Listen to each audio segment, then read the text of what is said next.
गोरेगावातील प्रकरणावरून विरोधकांनी सरकारवर टीका केली तर राज्यात ड्रग्ज विरोधात कारवाई सुरू असल्याचं मंत्री चंद्रशेखर बावनकुळे यांनी म्हटलंय। पाहूया।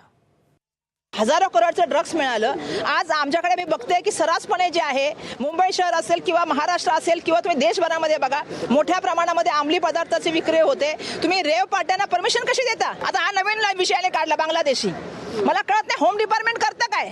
तुम्ही बांगलादेशीच्या नावाखाली रोगाच्या नावाखाली तुम्ही लोकांना त्रास देता। महापौरांचं काम काय? बांगलादेशीने पकडणे?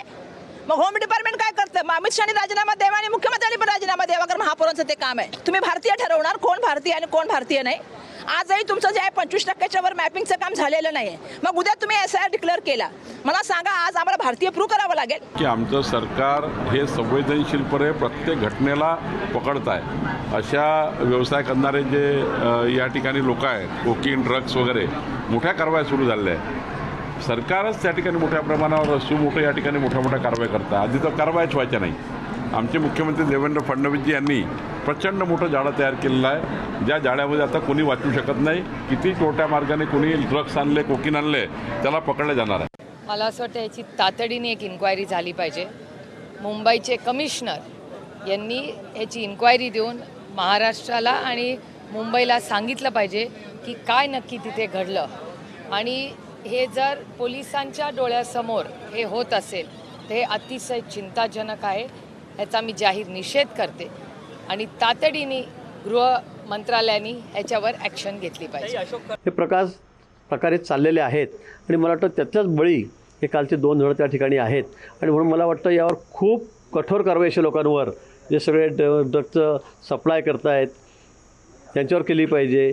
ते वेगवेगळ्या पद्धतीने तरुणांना त्या ठिकाणी व्यसनाकडे ओढून येत आहेत, अशा लोकांवरही केली पाहिजे, ती केली पाहिजे। अन्यथा आमची ही सगळी तरुण पिढी अशी जर व्यसनाधीन होत चालली तर मला वाटतं ते देशापुढचे मोठं संकट आहे, मला असं वाटतं आहे। आणि म्हणून या संदर्भामध्ये माननीय मुख्यमंत्री महोदय अधिक दखल घेतील, कडक कारवाई किंवा अगदी मोठं एक या बाबतीमध्ये मिशनच चालवतील।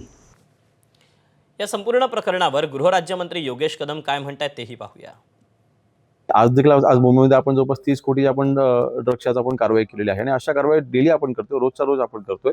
मी मागे देखील उल्लेख केला होता की ड्रग बनवणं हे अतिशय सोपं झालेलं आहे, म्हणून त्याचं डिस्ट्रीब्युशन हे सोपं होतं, आणि म्हणून परंतु ही पूर्ण साखळी तोडण्याकरिता आपलं जे काही अँटी नार्कोटिक टास्क फोर्स आहे तो देखील तत्परतेने काम करतोय, आणि आपण अतिशय प्रभावशाली अशा कारवाया आपण महाराष्ट्रामध्ये आपण करत आहोत।